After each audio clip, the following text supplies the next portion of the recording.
nakoki kaka ko remercier bino pona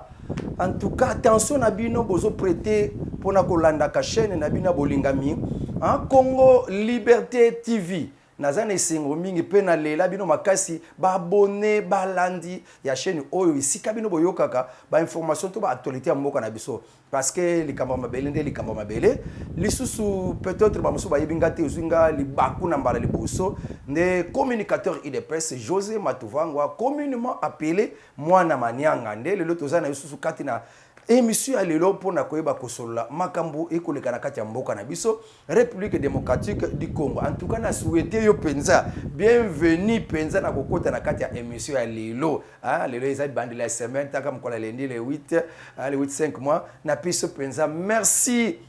penza pe na respect na yo pona koyeba kokota na kati ya chaîne. To kende pita musika te ba motela nkaka pa bande ko bele oyo bazoko pesa volonté na bango bazoko exprimer volonté na bango pona kosunga mwana manianga na ba projet oyo azala ngo ya ba députation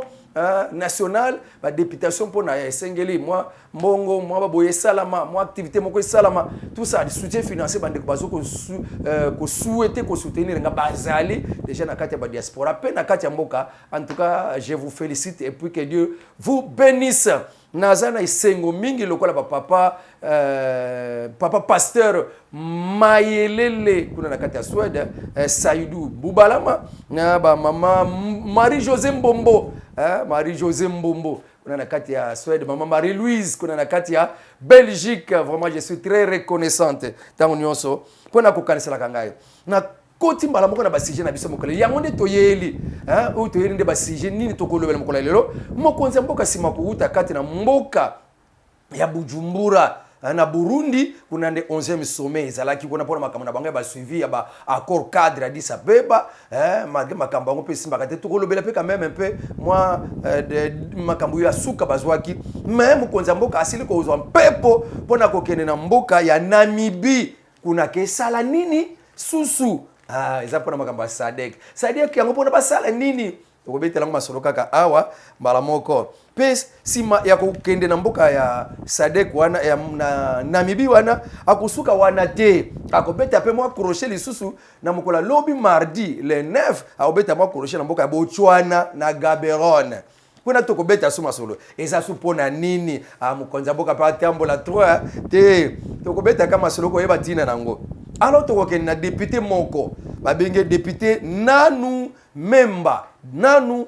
le député wana asili ko tambola na ba province ya Lualaba tambola province ya Grand Katanga asili ko mona ke désordre total l'état azo raté ba mbongwe belé o esengele kota na libenga mboka pa ba musu bati ba barrière na bango mbonge kenaka libenga mboka te na mboka na bango moko na ma poche na bango moko. Donc toko biloko belé a détaillé asali 5 mois étude alobi ke mboka par jour l'état zoko perdre même na 3 millions de dollars. Donc tozo comprendre était a interpellé Assemblée nationale basa la penza enquête moko pona l'état a profité biloko na ba désordre wana ezalate non eza jungle était quand même mboka ezamboka République démocratique du Congo mutu mon côté akola mukana ye alobi ke awa na tie barrière bandi ko zapi ba taxe non. En tout cas député Nanu Memba salima banquette ne tokende ko yoka banquette ni salamikuna. En tout cas IDPS siège na biso basili ko sakaje yango ko tumba na kati ya Maniema et ça ba tumbi pona nini des autres de ba policiers des autres de ba militaires au baza komi na ba agent de sécurité bazaki na kati ya ko tambolela bango na butu. En tout cas makambo simbité ba population pesi bango kanda tokolobela ngo penza bien pona boy ko kota na penza na personnel moi fi sommaire kaka nde tokolobela mpe na réunion ya conseil des ministres le cas qui la fois passé makambo ni Jean-Pierre Bemba asiliki ko loba plani nesili ko pesa pona makambo ya este pe mokonza mboka koyoka ke ebele basili ko kangama na kati ya DGM na kati ya ANER pona bango bazo faciliter ko bima ya ba or na biso minere na biso en direction de Rwanda pe bamboka oto kangami nango nde mokonza mboka en tout cas asili ko pesa condamnation pona biloko wana seni asili ko changer ville kola OIF asili ko boya na ye ko ya ko auditer nani fichier électoral nde asili ko zwa makanisi mususu siko azuba nani tokende ko yekela nkaka tokende ko yokela ngo kaka lelo na kati ya émission na biso pe makambo elekaki na Bujumbura likambo ya suka bakanga ki ezalaki nini tokosukisela wana tango ngonga epesa mili biso tokoyela kana biso te malembe esika tokosukisela so tokokita koloba basije nyonso lobi so toye to continue nango kaka po ozaka na bokebi kolandaka émission mwana manianga tozaka na isika oyo toyokaki kaka mikolo oyo elekaki mwa mokonza mboka akendeki na mboka Bujumbura. Merci makouta na mboka Bujumbura Papa Fachi Beton atiaki makolo bandalo mikola dimanche na mboka ya Namibie Windhoek capitale ya Namibie. Bana mokola lobi le dimanche na pokwa nango asili kokoma kona po balekisa sommet moko extraordinaire ezoleka na mokola lelo lundi le 8 na mois de mai otozali le na 2023 et ekosangisa banani renwana ekosangisa ba troika ya organe ya sécurité ya communauté na bangwana ya SADC. Organe na bango ya sécurité wana troika na bangwana bakosangana pe bakozala bango mokote bakozala pe na ba penyo so batinda ba militaire ba soda na compte ya MONUSCO bango pe bakozala wana o bazana kati ya SADC bakozala wana bakolobela nini na kati ya sommet wana so bauti sommet bakedi so sommet bakolobela nini kona na kati ya sommet oyo mokonza mboka kei o eza lelo le 8 eko salema lelo réunion ezoleka lelo le 8 kuna na kati ya Windhoek na Namibie eko talela makambo ya situation sécuritaire ya est de la République démocratique du Congo do bakotala penza makambo wana et puis ya mibale bakotala rôle ya SADC pona koappuyer moko ya membre na biso ya bango pardon rôle ya SADC dans l'appui à apporter à un état membre. Donc bakotala penza rôle nini SADC kazango ezalo kola autant oboyo kaka autant oba Amérique ba communauté ba kusiloto kaka bazali autant wana ezala ka soki pays moko ya autant o asina penza adhérer na kati autant ba bundisi ye c'est que ba mboka nyonso autant bakosangana bakende ko bundisa mboka wana siko pe biso na kati ya SADC ezala kana ngope biloko wana siko bango banda babande ko bundisa biso na ba mboka Rwanda vraiment ba mboka wana ezala ka lokola inanime na kati ya bulembu na kati ya faiblesse pe kokanga bush be moi ko loba ezate soki bakimaka ba communauté internationale na yebite yango mbalo yo ye lokola papa mokonzi yende papa Félix Tshisekedi akokambaka SADC wana bake réunion pona batalela makambo ya est ya République démocratique du Congo un pays membre na kati ya SADC pe batala lolenge ni rôle nini SADC ako jouer pona ko apporter apuna pays moko membre ko ezana kati ya minioko de yango ekozana na cœur ya débat na bango. Alors lobi mardi de mbala moko akokende kuna na kati ya Botswana ndi akokende ko visiter siège na bango ya secrétariat général o ya SADC da secrétariat général wana ya SADC wezo kamba na Elas Magosi utaza okamba secrétariat général ya SADC nde makambo oyo za très important boyoka ki mwa mikolo elekaki lolenge nini papa Chiko atambola ki na bamboka nyonso ya SADC pona koyeba ko vanda ko solola na bango babete masolo ya est de la République démocratique du Congo o biso totiela ki confiance kati na bande ko na biso tozalaka bango na est ko na ndenge tokota na EAC mais to monique ba manœuvre oyo MONUSCO asala akomaki na mutu akoyeba ko faciliter kanzela banguna bakotaka banvaisaka biso non totiai mopanzi lolenge po population asengaka nde toke kokota na kati ya lisanga ndenge pika na kati ya EAC pesa kaka bongo ke mboka moko soki bundisami bamboka mosu bakoya kopesa simbisi nde bango balobaki ke RDC onyokwami biso tokosala force régionale force moko boye ya kopesa simbisi pona kopikola ba 123 mais ba 123 ba pikoma te toko mona kutu bisika nyonso ba 123 ba force régionale bazali ba 123 ba kosala kana bango musala elongo na ba 123 force régionale bazabundeko na ba 123 kaka lolenge kaka MONUSCO abandaki kosala donc ekomona na kaki ya solo et ya se wana force régionale azane penza MONUSCO bis ya Afrique. Donc wana nde tozoko telemela biloko wana nde bato bazoko mona mabepa mokonza mboka lolenge nini omikotisaki okotisaki mboka na EAC nde biloko wana bango nyonso na kati ya gouvernement na elonge na population toye komona ke to balukana muke na SADC yango na tina nango mokonzi mboka ati matambele ko na kati ya SADC ba solo la makambo wana tokoyoka lobi lobi tango tokobeta masolo ngo tokoyeba ndenge ni siko desu bazui ko landisa ma RDC membre na kati ya SADC RDC esengela zo appui alors ba yekola na makambo wana nyoso o sepele nango to baluka na biso parce que yo po poyeki yango to malakati ya EAC wana eza penza moi esika moko ya bundoki po batu wana nyonso baza ba nilotique baza kuna baza batu moko ya ba abengaka bango batuchi oyo bazaka na makanisi d'après Bill Clinton banda na 94 asalaka plan moko boyeke il faut na kati Afrique centrale ba pays ya ba Grand Lac ba na ko former un royaume tuchi un royaume o esengeli tuchi akamba o esake ba tuchi partout na kati Afrique basangisa bango bakisa bango na kati ya Grand Lac na kati ya RDC pona ko boma ba peuple bantu nyonso ba limu sa ba utu nyonso na ba mboka nyonso afin que ekoma royaume moko ya ba tuchi nde tango Obama aye na pouvoir lokola yepe tatane azalaki na ye nilotique ko uta na kati ya Ethiopie nde na tango na bango basimbisaki makambo na batiaka mpenza na mukoloto pe basinisa mboka RDC na ba contrat na ba corps rebelle ba 2013 pona ko kaba mboka na maboko rwandais pe ko leba ko sala ba dialogue oyo so kotisa ba militaire rwandais na kati ya RDC pona ko rendre mboka Congo incapable ya agir pe dominer par ba rwandais ba nilotique nena yango lelo mwana mboka lokola yena kati ya bukonzi nde biloko wana ezosala ke esalema te nzambe aza elongo na biso yango esengeli vraiment papa nzambe asunga biso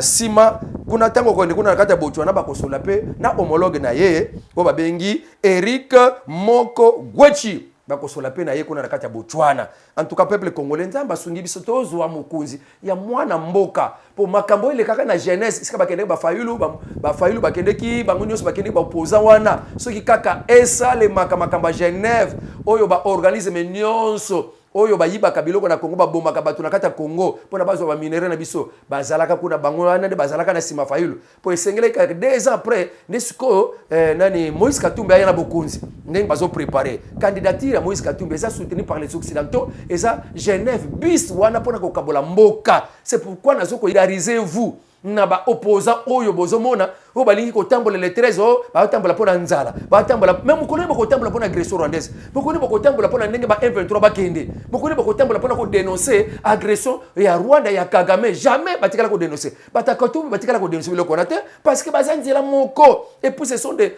opposants rassemblés ba miponi bango moko ba étranger akata mboka qui n'ont rien à voir avec le Congo pona bango ata panzina ngo mawezate yangwana ba kongomani nyonso bazo sosola biloko oyo esengeli ko bima na kati ya batu wana ko bima na kati ya ba marche bozo ba ko salisa ba ko créer ba ko futa mbongo pa batu ba créer ba désordre ba tumba ba pompe essence alors ba soda tango ba ko ya ba ko beta manduki o désordre ye ba ko ko loba bilobela na ba médias internationaux nena yangwana en tout cas to boy penza biloko ni salama député o nanu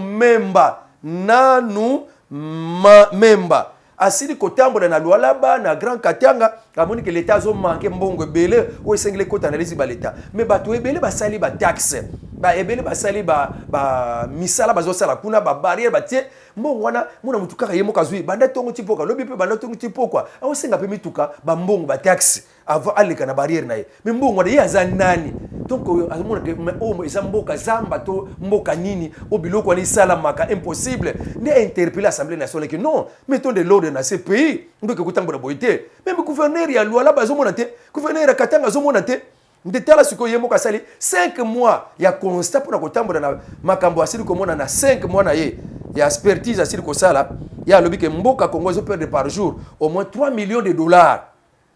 pona ba mafia moko ya batu moko kana kati ya mboka oyo alobi ke ba recette belé oyo bazozwa na kati ya ba péage ba barrière na bango et ça que l'état a manqué mbongo belé les recettes générées dans différentes activités n'ont aucune traçabilité dans les caisses de l'état après son enquête personnelle de 5 mois alobi que plus de 35 ponts privés portable o eza payant ba eza na kati ya kote ba mboka wana Grand Katanga na kuna pa masififi masuka balobi na chaque mutu kezo futa $100 et par jour au mona kaka na ba pona 300 véhicules faut 400 talaka ba société minière ezakuna na Lualaba Grand Katanga par jour ils ont 300 véhicules. Alors par véhicule ils ont fait à $100 fois 300. Muta sala pona ye privé moko boye aye on dirait que l'état zate et puis l'état peut pas tolérer muta moko aye na pont privé na ye ati wana et puis balobi plus de 35 ponts et na chaque pont mutu camion faut futa $100 pour petit koko que ça 35 ponts hein petit koko que ça 35 ponts c'est combien $100 par pont. Et parce que c'est combien wana pour compte pont à part pont et ça na ba 30 postes de péage. À part pont, barrière et puis péage est allé. So, à calculer le péage, nous avons $1 million par jour. Des postes centrales et à scanner. 1200, bazo fit $100. Mon appelle 1200 mutuka bazo matawana. Des postes de contrôle avec scanner. Des parkings fictifs privés obligatoires. Ba parking là-bas. Kabila Bino, écoute awa. Ba recette bazo na kata ba parking wana ba $54,000 par jour. Ba iko tia taxe na bango moko bazana ngoko na babenga ngo CNPR. Ba tia wana kati ya axe Kasumbale sati na Kolwezi. Bazo par véhicule $100. Wana taxe ya pamba wana. Siko na par jour école capé ata ba combien de véhicules 600 camions. Ozomona. Mbongo wana kenda wapi. Donc l'État échappe à beaucoup de choses dans les provinces minières où plusieurs entreprises étrangères sont installées. En tout cas, biloko ba barrière wana eza biloko moko vraiment esengeli kotala papa moko nsi alobaka déjà na tango ya ministre ya intérieur passé que ba biloko na ezalate ezalaka na bandundu ezalaka na Tanganyika ba même ba côté ba est ka ba barrière mutu lamuki na ye aketia barrière abani ko senga ba taxi mbongo wana ekena l'état te azumbo na poko akena ba kaboni na chef moko boye ba president pas conseiller moko boye ya gouverneur. Donc c'est ça biloko wana donc ba tu bazo nyoko ma la vie devient difficile. Oh ndokia Congo c'est le Congolais lui-même. Ah. Donc, on dirait que c'est vraiment la jungle. Donc, personne ne gouverne. Il n'y a pas un ministre intérieur. Même un ministre intérieur, il y a province. Azan a été, tout le monde fait n'importe quoi. Il y a un général, il y a des barrières. Il y a des ponts, il y a des taxes. Alors, papa, le ministre de l'Assemblée nationale ne reste pas comme ça. En tout cas, je félicite ces députés. Ceux qui sont députés, comme on a un raisonnement, il y a Biloka Boy. En tout cas, péage. C'est là, il y a l'État. Mais qu'il faut que ba taxe lokola ndako na ye lokola mboka na ye moko et puis mbongo ezoke na kesa l'état te même awana kisasa na mboka poto ezala ka bongo que non soki bakangi mutuka ale taxe wana il faut roulage moko ale mbongo bakangi ba moto wana il faut police à facturer. C'est dans quel livre, dans quelle recommandation? Mais biloko na nyonso ezala na l'état. Pourquoi la police travaille à katena bato basala na kata banque? Oui, muta moto soko sali erreur. Oh nazangi cash, oh nazanga kiboy, nazangi mo taxi boy. Qu'est-ce qu'il doit payer? Les lots na ba souci atinyoso, des motos pleins et pour ça que transport za matat. O mona pe musuba kanga kaka pona azanga ki cash, chauffeur wana azanga ki eloko moko boy. Mo erreur moko ya mokeka. Mona pe eloko pesa te ayeka mbala mo tsu bazuye. Oh futa 50,000. Moto e kanga makona un mois, mbongo ezate. Donc mbongo versement peut-être à verser ça $10 par jour, mais mona bazo senga ye apesa fois 10. Et tant que c'est dans quel livre, c'est dans quelle loi? Bon, on a tant que et ce que nous avons bango na société na bango donc la société est comme régénérateur d'argent. Et l'État est comme ça, l'État donc vraiment c'est vraiment un désordre. C'est pourquoi le ministre intérieur faut être efficace, il y a que contrôler le wana. Biso ba parlementaire de buto tambolaka. Moko ba beta ki na kati ya lola ba po akeko discuter barrière moko ba militaire ba ti ya bango moko ba senga mbongo pa ya ba to moto. Combien de barrières ba ki discuter ba beti muto yi de pese lokola délinquant incivique. Or nous devons mettre de l'ordre. Biloko wana pe ba police na bazo sala ba makambo mabe ba landi bango pété et ils font des choses bazo taxer. En tout cas, tu as interpeller le gouvernement pour avoir responsabilité. Beaucoup comme c'est RDC mboka normal, mboka ndenge ba mboka fonctionnaka. Ce n'est pas n'importe qui a vendu na yekaka. Ça ce sont des désordres. C'est un gouverneur à sala bien te pour longola ye. Pour les total kaka tozana kata tozana boy, tozana ino sacré. Mais s'il y a quelqu'un qui dérange, ba longola ino sacré ça ba to bele ba ko remplacer. Bisika outi ba ko mutu musu ba remplacer wana. Alors toleki na dossier wana vraiment il faut battre la penza député on a félicité yo papa Mbosso le rapport déjà eke na kati ya parlement botinda banquête ba taxe nyonso bazo kuna c'est comment ezala ba barrière monsieur ko longola ba pont ezangi botie ba pont ministre intérieur je vous interpelle vraiment yo na biso moko yena place wana luka solution ezala bande ko na biso bele ba betami na kolwezi pona kabilo kwana. Alors pona kokende pe comité de gestion ya Eastern Lubumbashi eza mabe bato bazo futa mate bazo tangisa posa kotangisa eza sute katra balakisi ba lobi comité de gestion ya Eastern Lubumbashi eza penza mabe mokonza mboka changer yango. Wanande moi entre parenthèses kaka toke na insécurité eleka ki na kati ya Kindu na Maniema ba ndeko na biso ba jeune garçon ba uti kotala match na bango ya final o eleka ki ya super coupe na kati ya Espagne na ko 22h ba le katala kana bamboka kuna ba zo na bango ba kutani na équipe moko eko sala ka patrouille lokola bango balinga komona ba civilité il faut ba mona na kake bango nde ba soda bango nde ba policier alors ba beti masasi e kati na groupe ya ba jeune ba bandeko kutala bango kotala match na bango moko na bango ya 27 akufi e sali bango pasi azalaki ko vanda na kati ya balabala elongo bloc 3Z nde na lobby na ngomoko na dimanche penza banzela ya côté wana ya 3Z ya avenue wana ezaki ya kokangama bayeba kiteni na kosala bakie ko s'en prendre contre siège ya biso IDPS eza biso te batoto bomaki metala siko malchance ndenge zo komela biso parce que tozo kokate ko veiller gouvernement provincial veiller sur ça insécurité za makasi hein? Il y a des M23 na kati ya la police hein? Et belé ba kotisa na kati ya FARDC tout ça il ne travaille pas pour la RDC parce que la souci pour la RDC parce que on a pour koluka désolé zala batu ba yina mokonza Félix Tshisekedi parce que bizaleli wana tant to so tolérer ba la police basala kani wana batu bazo finga changement tout ezate ndenge kaka ya kala vraiment Félix alongwa parce que quand les gens sont dépassés na makambo bazo mona sans soutien sans aide bazo mona kaka non parce que so nisika bakozo bakokende na koloba c'est pour cette raison toza na posa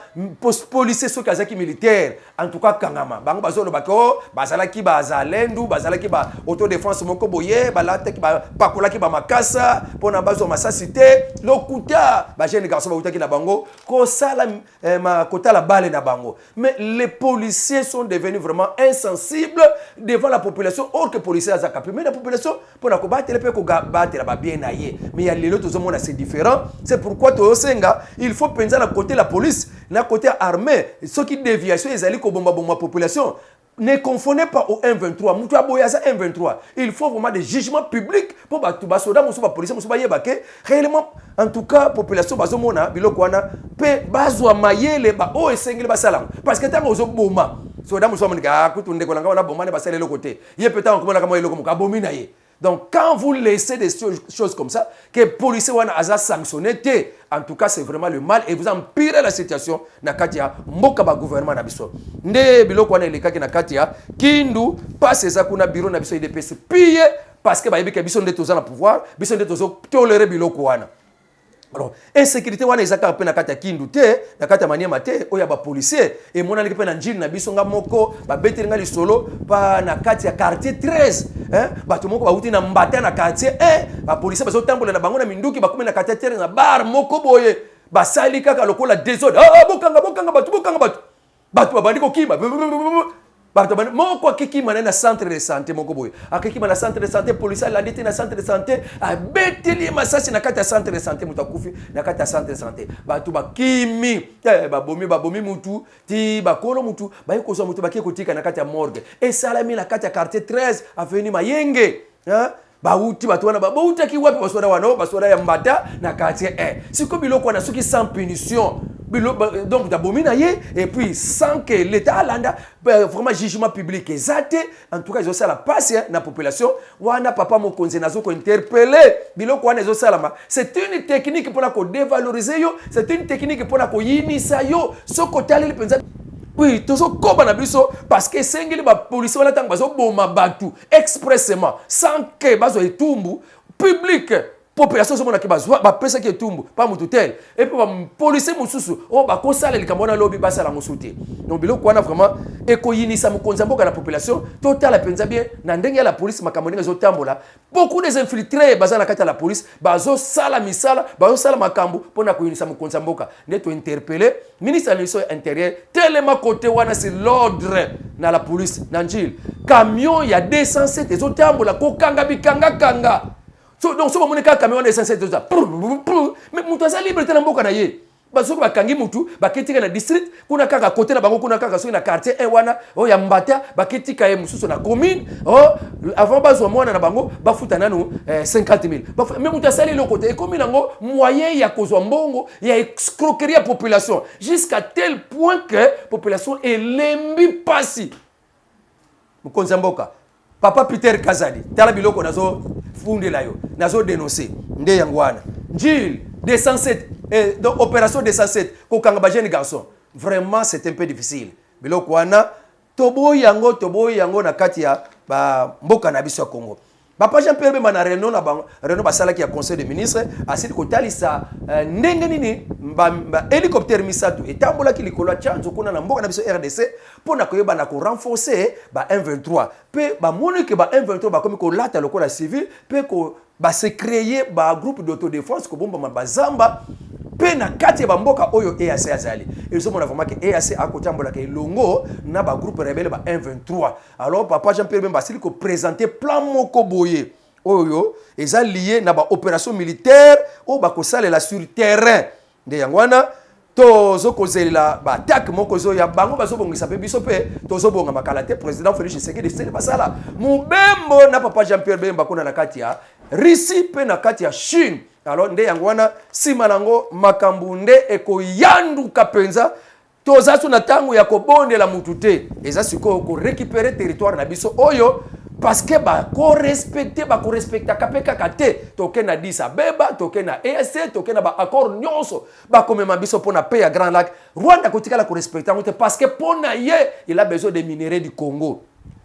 C'est pour cette raison, Papa Jean-Pierre Bemba dénonce que le lengeni ba groupe wana ba M23 ba milice wana ba M23 ba comme lokola milice moko ya koyeba ko sala pe makambu ya autodéfense. Nzambe apambola bande konyos bazaka kata bokebi akolanda biloko. Président Félix Tshisekedi a condamné trafic ya or na mboka ya Rwanda. Pe na mboka monsieur pembeni complicité ya batu o kaka ya biso bazana kati ya gouvernement bazana kati ya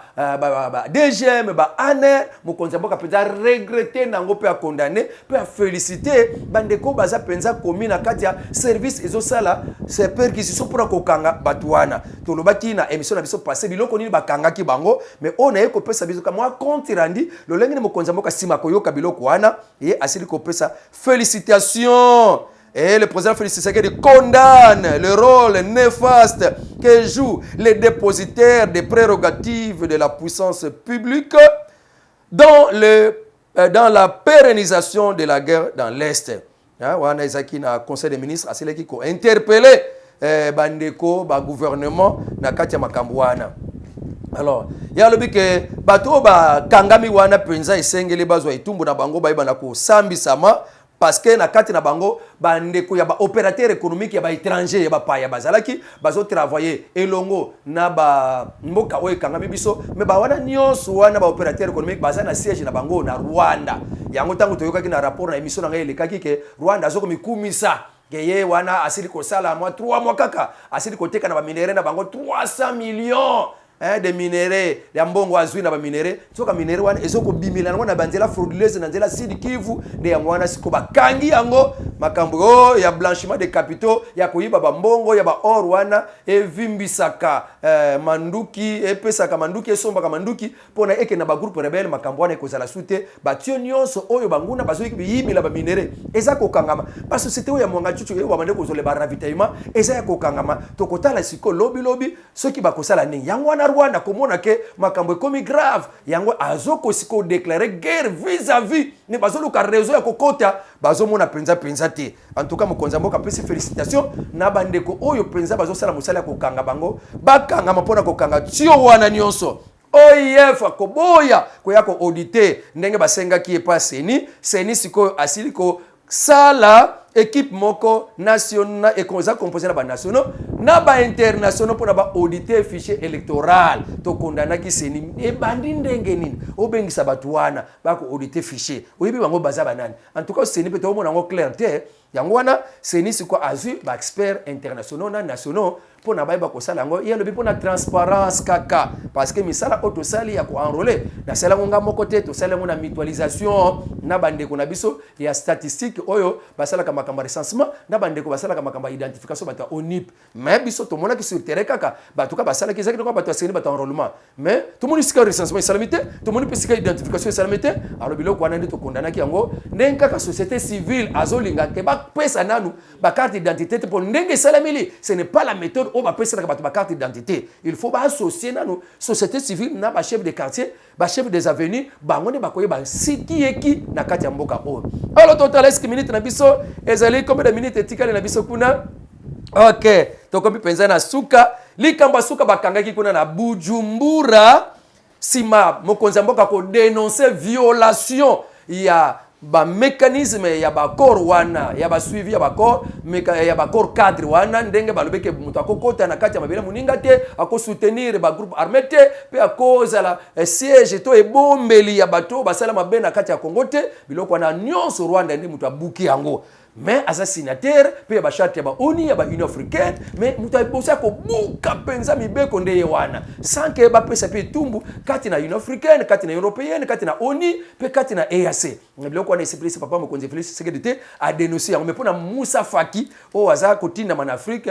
Union africaine ya lebeka to za na terre ba dénonciation te ya kofunda na terre mais ça ka temps ya ko se faire confiance pe ya koluka dialogue salama na Guterres pe asili kolobaka ke bato ekuba kufie bele na kati ya mboka ya RDC esengeli kaka ba yeba na kozala bundeko ya makasi na kati ya sous région na bango pona kosilisa makambo na kati ya Est ya République démocratique du Congo wana bango na décision na bango ya suka balobike to pesi simbisi na makambo ya Luanda na makambo ya Nairobi pona yango na nzela yango kaka nde pasi ekusila na kati ya RDC mais biloko wana Rwanda aboyi kolanda ngo azo viola ngo kasiko biloko bolobike to kanga mikaka na wana mais mutu oyo azo déranger bolobiliété donc tout le monde ka ke basaka nyonso complice nde na décision na bango ya suka baye komona ka ke esengeli mboka Congo eleka na kati ya action pe basengi ete nini ezala retenir ezala kati na bamboka nyonso retenir ezala pe désescalade et poursuite ya ba dialogue na bamboka nyonso mibale Rwanda na RDC pona kosisa biloko nyonso na donc décision na bango ya suka ba zwaki ya oyekoya ekoleka na kati ya Uganda na 2024 ndenge balobanaki bande ko yoki mwa actualité ya mikoloyo na mukolelelo tozali libosala bino ndenge mwana manianga sili ko panzela bino yango ba ko pesa bino ba communication ya mukolelelo nzamba pambola bino ezaki be matin passé te bisika bo dépenser ki mwa ba méga pona kolanda ngai que Dieu vous accorde grâce et vous comble de toutes les bénédictions. Mon numéro de téléphone plus de 53 89 92 51 866 plus de 53 89 92 51 866. En tout cas, mbote belé, avec Dieu nous ferons des exploits. Notre président de la République, que Dieu vous bénisse. Le Congo, c'est pour les Congolais. Avec toi, nous avons la victoire.